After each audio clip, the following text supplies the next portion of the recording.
Mais avant cela, on va s'intéresser à un phénomène qui prend de l'ampleur en France. Ce sont les fautes d'orthographe. Il y a 20 ans, en moyenne, les élèves de primaire faisaient 8 fautes lors d'une dictée. Et bien aujourd'hui, ils en font 13. Mais le problème, c'est que les fautes d'orthographe ne concernent pas que les enfants, non. C'est un véritable fléau qui touche aussi les adultes. Et pour certains, être mauvais en orthographe, eh bien, c'est un vrai handicap. C'est le cas de Mathieu. Il est cadre supérieur. Il est nul en orthographe. Et il a décidé de réagir. C'est un reportage de Pascal Artaud.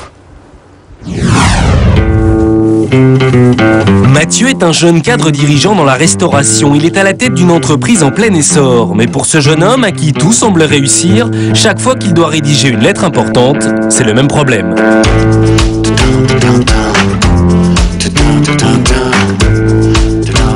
J'ai un doute, nous sommes proposés de vous offrir un repas. J'ai un doute sur proposer. Bon, alors je vais appeler quelqu'un.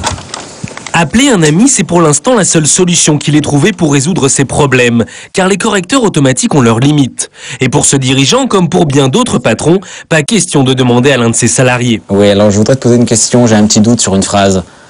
Nous nous sommes proposés de vous offrir un repas. Proposer, je l'écris comment? D'accord. Ok, merci. Bon, bah là, j'avais mal écrit. Proposer, c'est « et », pas « EES ». Et non « ES », encore moins « EES ». C'est pourquoi? Pourquoi nous nous sommes proposés? Alors, la règle, il me l'a pas expliqué. C'est pour ça qu'il faut que je suive un cours en orthographe, je crois. Un cadre dirigeant qui retourne à l'école, cela prête à sourire. Pourtant, Mathieu est tout sauf un cas isolé. De plus en plus de gens font appel à ces stages de remise à niveau. Leur prix, 750 € pour 3 jours. Où est-ce qu'on a un problème? Quand on ne sait pas si c'est singulier ou pluriel. Par exemple, regardez, la plupart étaient là, singulier ou pluriel? Singulier. Singulier. La plupart étaient là. Singulier. L'astuce, quand vous ne savez pas si c'est singulier ou pluriel, vous mettez l'année prochaine. Si vous entendez « ah », c'est singulier. Si vous entendez « on », c'est pluriel. On reprend. La plupart étaient là. L'année prochaine, la plupart seront là. Pour Bernard Fripia, l'organisateur de ce stage, l'orthographe est encore un sujet tabou. Peu de gens acceptent d'en parler. Alors pendant ces cours et pour éviter tout problème d'ego entre les participants, Bernard a sa solution. Dans mon stage d'orthographe, c'est complètement anonyme. Alors si c'est un stage individuel, bon, forcément, on ne peut pas ne pas le connaître. Mais quand c'est un groupe comme ça, je ne sais pas qui est qui. Je ne fais pas de tour de table, je ne prends pas les noms, personne ne sait qui fait quoi. Et si jamais, par hasard, je faisais un tour de table, etc., ben ça mettrait tout le monde mal à l'aise. Parce qu'à la limite, le mec qui est patron, ah bon, ben je suis au milieu de secrétaire, vous dites qu'est-ce qui se passe? La secrétaire, ou même quelqu'un qui n'a pas beaucoup de diplôme, on dit, oh là là, je fais, bon, ben ça va, l'orthographe, on est tous égaux. Mais alors, question, pourquoi de telles lacunes en orthographe chez les cadres?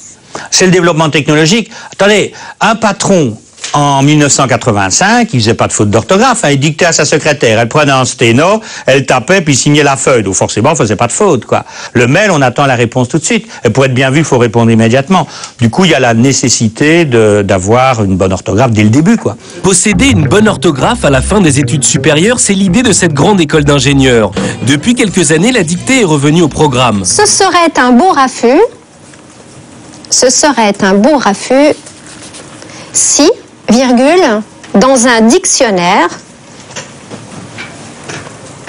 Et si cette école qui forme nos futurs dirigeants inflige une dictée par semaine à ses élèves, ce n'est pas par hasard. Rendez-vous 2 étages plus haut avec la directrice. Pour elle, il existe une véritable différence entre les notes obtenues au baccalauréat et le niveau d'orthographe réel. Alors typiquement, là j'ai un jeune, la note chez nous a été de 7 sur 20. Je peux vous dire quelques exemples. Hein. Alors, il m'était arrivé ETS et TAIS, sans trop de difficultés, T, E accent aigu S, et accent aigu S aurait évidemment suffi. Ma sœur m'a montré, évidemment, quand elle m'a montré, c'est MONTRER. Et cet élève a eu son bac? Cet élève, il a eu son bac, et il a eu son bac avec 14,7. Donc c'est un bac, ce qu'on appelle aujourd'hui un bon bac, un bac mention bien, un beau bac, et ça ne n'empêche pas d'avoir aujourd'hui des vraies lacunes en orthographe quand on écrit comme ça. Direction un grand cabinet de recrutement. C'est ici que l'on sélectionne les cadres dirigeants. Les fautes d'orthographe sont devenues un critère d'embauche. Jennifer et Jeanne-Marie doivent choisir un directeur financier, un DAF. Les CV et les lettres de motivation ne manquent pas, les fautes d'orthographe non plus. Oh là. Oh là là.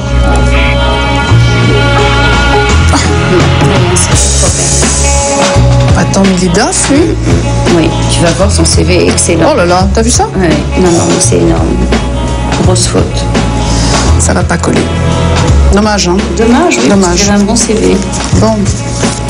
Ça vous arrive souvent de recevoir des lettres de motivation comme ça avec des fautes? Malheureusement, ça arrive et ça gâche un peu le dossier. Ça gâche le dossier parce que, avec une bonne expérience malgré tout, on n'arrive pas à croire à une candidature sérieuse. On se dit, il n'y a pas la rigueur, il ne s'est pas relu. Qu'est-ce que ça va donner dans le monde du travail? Est-ce que c'est quelqu'un qui va prendre un peu ce qu'il écrit par-dessus la jambe? C'est ennuyeux. Pas plus tard qu'hier soir, je triais des CV et je voyais quelqu'un qui, sur la première page de son CV, disait qu'il avait été conseiller d'une personnalité, conseiller E accent aigu. Ça m'ennuie. Et sur la deuxième page, il était associé dans une petite structure, associé ER. Eh bien là, ça m'ennuie une deuxième fois, et là, je dois dire que c'est éliminatoire. Mais ce qui contrarie le plus Marie-Claire, c'est la difficulté des candidats à reconnaître leurs lacunes en orthographe. Quelque part, les fautes d'orthographe, c'est un sujet tabou. On a l'impression, en leur parlant de l'orthographe, que on les traite un peu d'imbéciles. Je me souviens d'un candidat à qui j'avais fait remarquer en fin d'entretien, je l'avais donc reçu, je lui avais fait remarquer, je voulais juste vous dire, il y a 2 fautes sur votre CV. Il a eu une réaction assez surprenante et très intéressante. Il m'a dit, oh, je vais le dire à ma femme, c'est elle qui a fait 2 fautes dans mon CV. Alors là, je me suis dit, c'est quand même pas possible. Voilà quelqu'un qui postule à un poste de cadre, donc d'encadrement d'équipe, qui est censé assumer ses responsabilités et les erreurs de ses équipes, et qui déjà n'assume pas les fautes, commises ou pas par son épouse, peu importe, mais sur son CV. Selon une enquête parue en 2007, aujourd'hui les jeunes font 2 fois plus de fautes d'orthographe qu'il y a 20 ans. Autant dire que les cours de remise à niveau ont encore de belles années devant eux.